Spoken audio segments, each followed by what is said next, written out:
MQM के गायक जनाब अल्ताफ हुसैन ने अब से चंद लम्हात पहले ट्विटर पे एक बहुत अहम ट्वीट जारी किया है। ये ट्वीट मैं वीडियो के जरिए आपके सामने इसलिए पहुंचा रहा हूं कि हो सकता है कि आपका ट्विटर तक एक्सेस ना हो, रसाई ना हो, लेकिन ये ट्वीट इतना जरूरी है कि आपके पास ट्विटर हो ना हो, ये बात आप तक जरूर पहुंचनी चाहिए। इस बात को सुनिएगा और सुनने के बाद इसका जवाब जरूर दीजिएगा। अगर आपके जवाब देने की हिम्मत ना भी हो तो दिल में जरूर इसका जवाब सोचिएगा।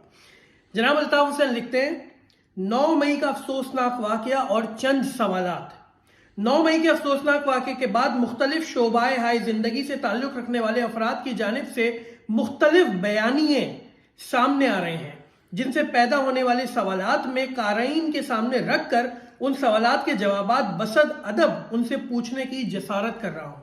सवाल नंबर 1, एक बयानिया यह सामने आ रहा है कि क्या फौज से पाकिस्तान है। मेरा सवाल यह है कि फौज से पाकिस्तान है या पाकिस्तान से फौज है।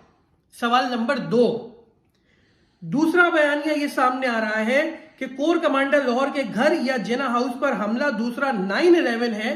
तो फिर मेरा सवाल है कि GHQ पर हमला और उस पर 2 दिन तक कब्जा, फौजियों की हलाकत, कामरा एयर बेस पर हमला, नेवल बेस पर हमला, ISI के हेडक्वार्टर पर हमला, आर्मी पब्लिक स्कूल पिशावर पर हमला, सैकड़ों फौजियों के सर तन से जुदा करके उनकी सरबुरीदा लाशों को सरेआम सड़कों पर फेंकने का अमल, उनके सरों से फुटबॉल खेलने का सफाकाना अमल, मसाजिद, इमाम बारगाहों, स्कूलों, बाजारों और मुल्क में मौजूद बुजुर्गाने दीन के तकरीबन तमाम ही मज़ारात पर हमलों को दूसरा 9/11 क्यों करार नहीं दिया गया।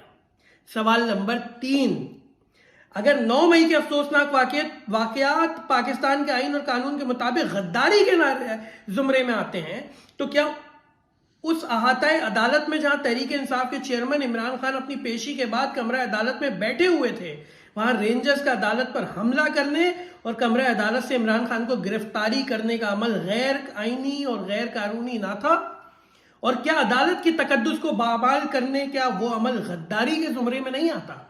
सवाल नंबर 4, अगर 9 मई के अफसोसनाक वाकये में मुबैना तौर पर मुलव्विस सिविलियन मुल्जिमान का मुकदमा फौजी अदालतों में चल सकता है, तो फिर कमरा अदालत पर हमला करके अदालत का तकद्दुस पामाल करने वाले फौजी एहलकारों, अफसरान का मुकदमा सिविल अदालतों में क्यों नहीं चल सकता?